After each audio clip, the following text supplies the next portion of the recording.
¿Qué tal amigos de Esto es el Cine? El día de hoy regresamos al canal con el top 10 de mis películas favoritas del año 2025. Así que sin más preámbulos, entremos al listado.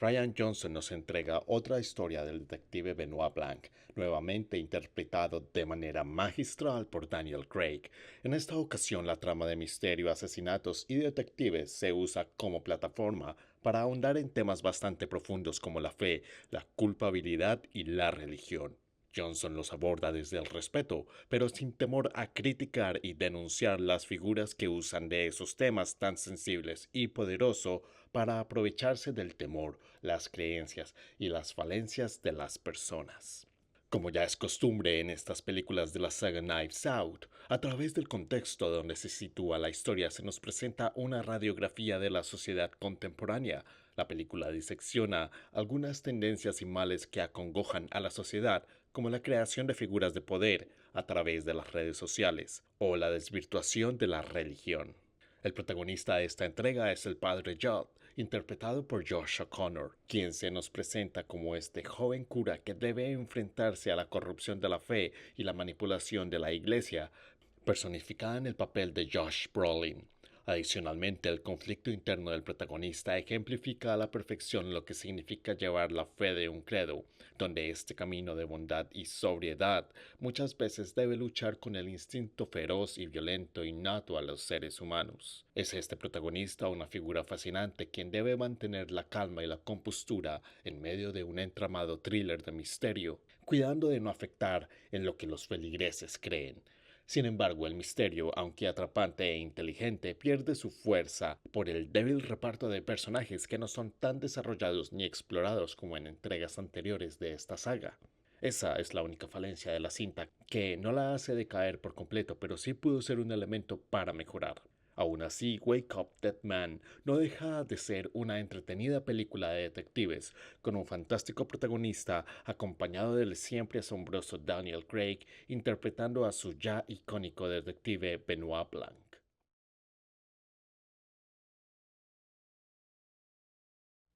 Sin duda, el mayor acierto del director brasileño Kleber Mendoza Filho es recrear de manera magnífica la ciudad brasileña de Recife durante los años 70. La cinta no es enteramente un thriller policíaco o de suspenso, como el título podría hacerlo creer, sino más bien Mendoza prioriza forjar una mirada detallista y cuidada a la idiosincrasia de la ciudad, dotándola de vida a través de sus cálidos personajes, bullosas calles y ardiente atmósfera que solo un oriundo de esa ciudad podría recrear con tanta fidelidad. Los aspectos de thriller, por su lado, están siempre presentes de una manera sutil, acechando indirectamente a nuestro protagonista, mientras, a través de diálogos y secuencias puntuales, se refuerza el periodo sociopolítico por el que pasaba Brasil en esa época. Esta sutileza, esta sensación abrumadora presente desde el inicio de la película, alcanza su punto máximo en un angustioso clímax que emociona al mismo tiempo que subvierte las expectativas del género por su conclusión, que no revelaré aquí. El tema de la memoria, una constante en la filmografía del director, sirve para dejar en constancia la responsabilidad que la sociedad tiene con no olvidar, con registrar, con evitar repetir los errores de la historia. No en vano, la película se intercala con escenas contemporáneas donde un par de investigadoras repasan los archivos sonoros grabados por el protagonista y sus aliados durante los años 70. Wagner Moura entrega una interpretación asertiva, calmada y emotiva, que salta por un amplio rango de emociones sin problema. Su actuación protagónica está complementada por la enorme diversidad de personajes secundarios y terciarios, que no solo expanden la narrativa, sino que le dan más verosimilitud al mundo que la película busca recrear.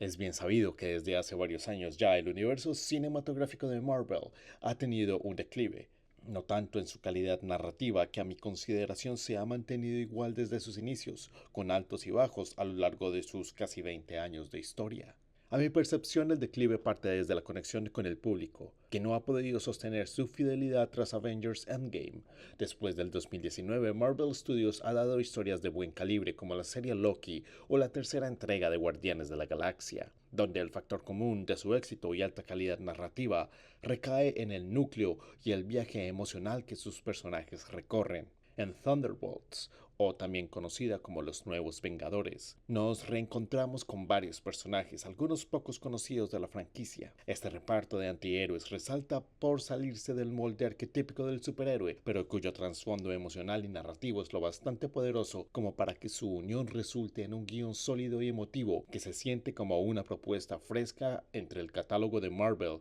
de los últimos años. La clave de este tipo de películas de ensamble son sus personajes, individuos con carácter, con profundidad, con quienes nos podemos identificar. Es aquí donde Thunderbolts aprovecha para agarrar a los personajes más olvidados del UCM y sacarles todo su potencial emocional, pero al mismo tiempo hablar de temas complejos como el trauma, el abuso o la depresión, sin caer en fanservice, narrativas llenas de clichés, secuencias de acción vacías o personajes insípidos. Esta entrega de Marvel logra destacar. La paradoja recae en que al no estar bajo la presión de lidiar con los personajes más famosos de la franquicia, la película se permite mayores libertades para experimentar con los mismos, pero esta libertad se traduce en una baja taquilla, aun cuando no merece esos números bajos. Inclusive la juguetona estrategia de marketing, a mi parecer bastante efectiva, no le permitió a la película llegar a la mayor cantidad de público que podía alcanzar. Un desacierto enorme para la cinta más honesta, atrevida y entretenida que Marvel Studios ha entregado en los últimos años.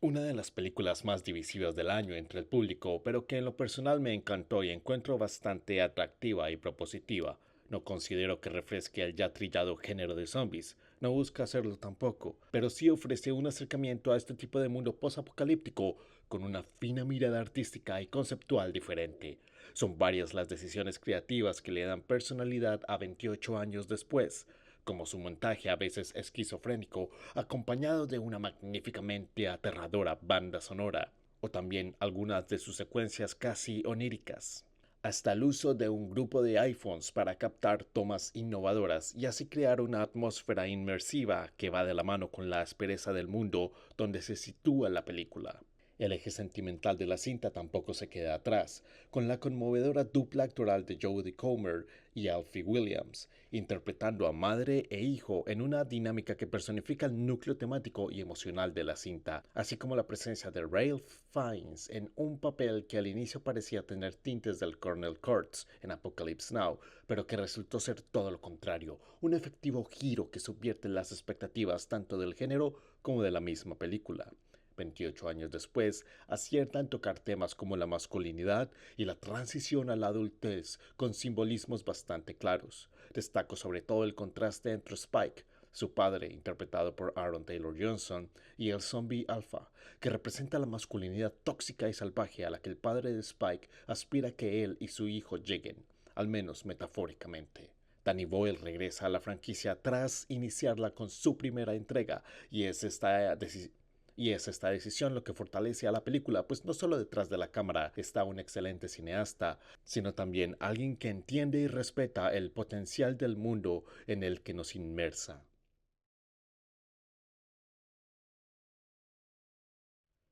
Eternity es una ingeniosa propuesta de comedia romance que nos permite reflexionar sobre aquel concepto tan tradicional y tal vez hasta trillado, pero no por ello obsoleto, como lo es el amor eterno. En esta nueva rom-com, que posiblemente se vuelva un clásico del género, las robustas actuaciones de Elizabeth Olsen, Miles Teller y Callum Turner soportan un guión que pone en escena la curiosa premisa, donde una mujer, tras su fallecimiento, debe escoger si pasará su vida eterna con su segundo esposo con el que estuvo más de 60 años juntos en vida, o su primer esposo, con el que estuvo nada más un par de años antes de su fallecimiento en la guerra. La magia de la cinta reside en que nos permite ponernos en los pies de la protagonista, al mismo tiempo que nos incita a cuestionar y discutir sobre la naturaleza de la comunicación en pareja, sobre los sacrificios que hacemos por otros y sobre qué pesa más en la vida en pareja. Destaco sobre todo la construcción de mundo, bastante creativa y que permite expandir las posibilidades de este universo de varias maneras, donde los personajes que llegan a las puertas de la eternidad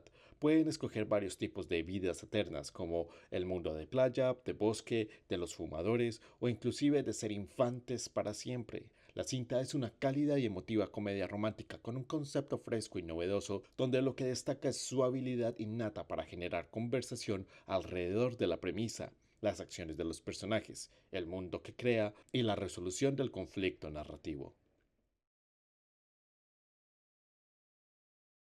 La película colombiana que más dio de qué hablar en el año. Una comedia de lo absurdo protagonizada por un fascinante poeta que salta entre la depresión, el alcoholismo y la búsqueda pura de conectar con los demás a través de la poesía. Sin duda, la fuerza mayor de un poeta es Uweimar Ríos, quien interpreta al poeta protagonista de la película. La magia de su interpretación reside en la naturalidad, honestidad y presencia física que evoca Weimar y que va al unísono con su personaje de Oscar Restrepo. La película también se permite hablar sobre un tema recurrentemente encontrado en los círculos de la escena artística, donde muchas veces las instituciones que financian o patrocinan los ejercicios culturales y artísticos de una comunidad buscan premiar o priorizar aquellas propuestas que le interesan más a la mirada extranjera y se desvaloran las miradas netamente personales que hablan de la cotidianidad del día a día, con la que el extranjero rara vez podría sentirse identificado o interesado siquiera. Un poeta es una comedia ligera de corazón fuerte que,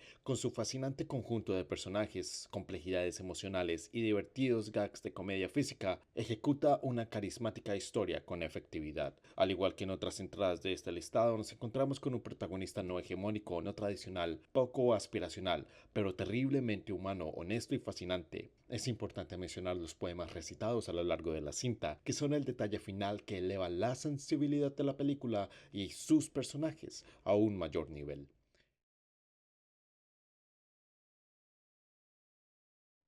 La fascinante filmografía del director surcoreano Park Chan-wook adiciona otro efectivo apartado con su ya reconocido sello autoral que impregna sus historias de intriga, comedia negra, crítica social, tensión y violencia. No Other Choice es un recorrido hacia el abismo de la desesperación, donde seguimos a Yu Man-soo, un empleado de una fábrica de papel quien, tras 13 meses de su despido y sin poder conseguir un nuevo empleo, decide eliminar a su competencia. La maestría con la que el director nos presenta esta historia es palpable en cada escena de la cinta, desde la magnífica puesta en escena, con algunos de los planos y transiciones más fascinantes que he visto en mucho tiempo, no por su grandiosidad, sino al contrario, por su astucia y sencilla creatividad, pasando por una fabulosa actuación del protagonista Lee Byung-hun,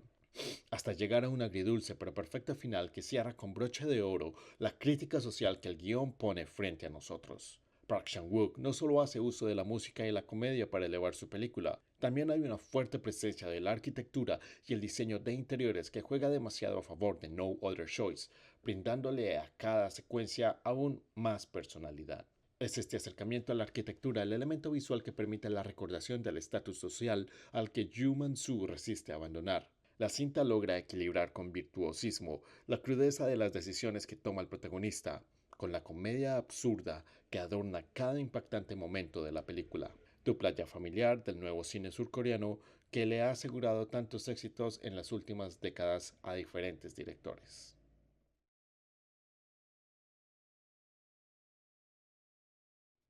Ya sea por no tener la presión de toda una docena de películas interconectadas detrás, o por ser un proyecto liderado por alguien que realmente entiende al personaje, Superman, dirigida por James Gunn, se siente como una refrescante propuesta en el género de superhéroes. Como es usual en las películas dirigidas por James Gunn, nos encontramos con una obra entretenida que mezcla atrapantes escenas de acción con una curaduría musical pristina, todo para apoyar el corazón de la cinta que son sus personajes, sus conflictos internos, mismos que los definen como seres humanos, o en este caso como kryptonianos. En esta nueva adaptación del personaje, el símbolo de Superman como personaje y como ícono es usado para inspirar, para rememorar, porque este es considerado el mejor superhéroe de todos los tiempos. La película también se permite explorar el alter ego de Superman, Clark Kent, y nos adentra en los dilemas éticos a los que se enfrenta al buscar hacer el bien en el mundo. James Gunn aprovecha la oportunidad de dirigir una película sobre Superman.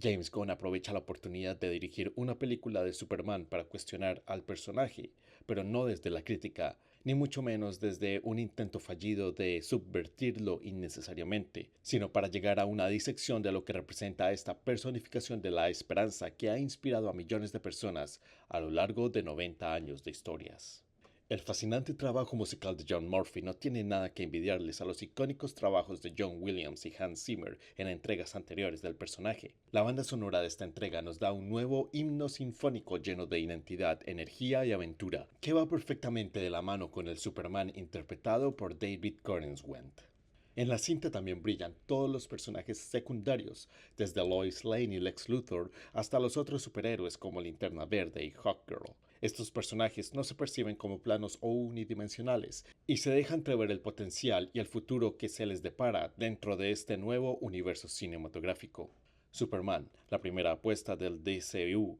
resalta por su carisma, por una comprensión del personaje pocas veces vista en la pantalla grande, por un villano muy bien interpretado por Nicholas Hoult y por sentirse como una novedad dentro del género. La cinta también permite preparar el terreno para futuros proyectos de este nuevo universo, pero al mismo tiempo funciona como una obra contenida que expande conceptos del mundo de los cómics y los trae a la gran pantalla con efectividad.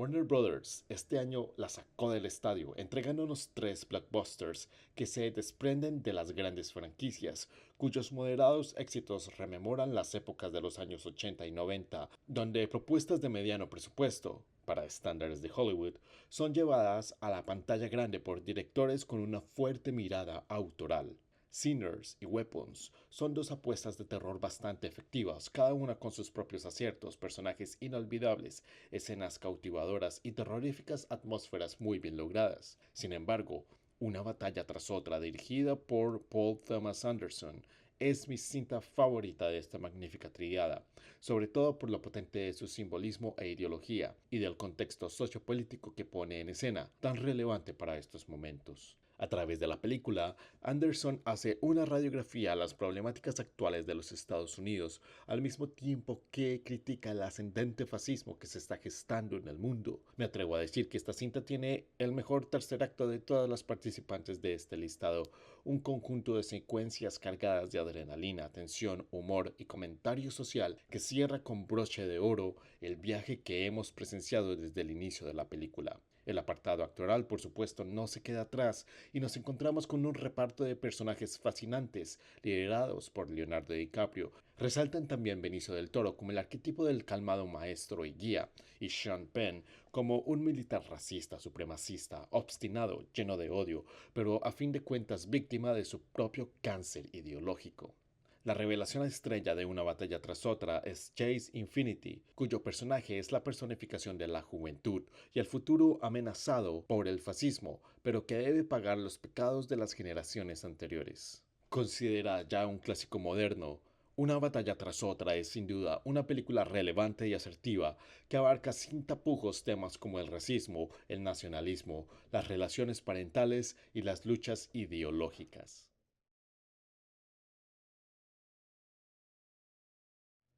Parece ser que en la dupla de los hermanos Safdie, quien impregnaba de adrenalina, ansiedad y un ritmo acelerado que nos suelta al espectador era Josh Safdie. Marty Supreme es una película que, al igual que su protagonista titular, nunca se detiene. A través de su a veces carismático, a veces ambicioso o a veces simplemente molesto protagonista, vemos el viaje de aspiración y deseo de Mark, interpretado a la perfección por Timothée Chalamet. El frenesí caótico que sirve de base para la estructura narrativa de la cinta no tarda en hacer presencia, poniendo al protagonista en un sinfín de situaciones donde su ego y terquedad ponen en peligro su integridad, llevándose a sus seres cercanos por delante también. Así pues, es Marty Mauser el punto más fuerte de la cinta, pues el guión y el actor trabajan en conjunto para entregarnos un personaje multifacético, con sus propios demonios que nos llevan a cuestionar sus acciones constantemente, pero con una ambición demoledora que nos hace victoriar en los momentos donde necesita ganar. La película no es un biopic, y mucho menos una película de deportes. Sus tropos narrativos se acercan más a los del género del thriller, con un protagonista siempre al borde del peligro, con personajes que oprimen a los otros con muestras de poder físico, simbólico o a veces ambos. Destaco la participación especial del director Abel Ferrara, que en esta ocasión interpreta a un personaje particular, una fuerza antagónica con una abrumadora e intimidante presencia, pero con un objetivo bastante humano: recuperar a su amado perro. Es esta dualidad uno de los factores que destacan la habilidad de la película y del guión para construir personajes atractivos y fascinantes, no unidimensionales, sino más bien humanos complejos. Quiero destacar también el rol de Endo Koto, interpretado por el jugador de tenis de mesa profesional Kagaguchi Koto, quien personifica sin problema la antítesis de Marty. Mientras el personaje de Chalamet es enérgico, descontrolado, frenético y parlanchín, su contraparte nipona es calmada, aterrizada, de pocas palabras, sobrias y posiblemente más talentosa. El contexto histórico de la película, situada en los años 50, mezclado con la cantidad de peligrosas situaciones a las que Marty se expone, le da a la cinta un enorme aire de película noir, subgénero que tuvo un gran auge en esta época. El fascinante reparto de personajes que llega a la pantalla a través de unas excelsas actuaciones, el imparable y frenético montaje, la absorbente puesta en escena y la onírica banda sonora se juntan para traernos una de las mejores películas del año, en lo personal mi favorita, que permite reflexionar sobre temas como el propósito, la ambición y la honestidad para consigo mismo como para con los demás. Muchas gracias por ver este video. Espero en este 2026 poder traerles muchos más videoensayos y retomar el ritmo que llevábamos en años anteriores. No olviden dejar su like y compartir este video. Y permítanme saber cuáles fueron sus películas favoritas del año. Nos vemos en la próxima ocasión.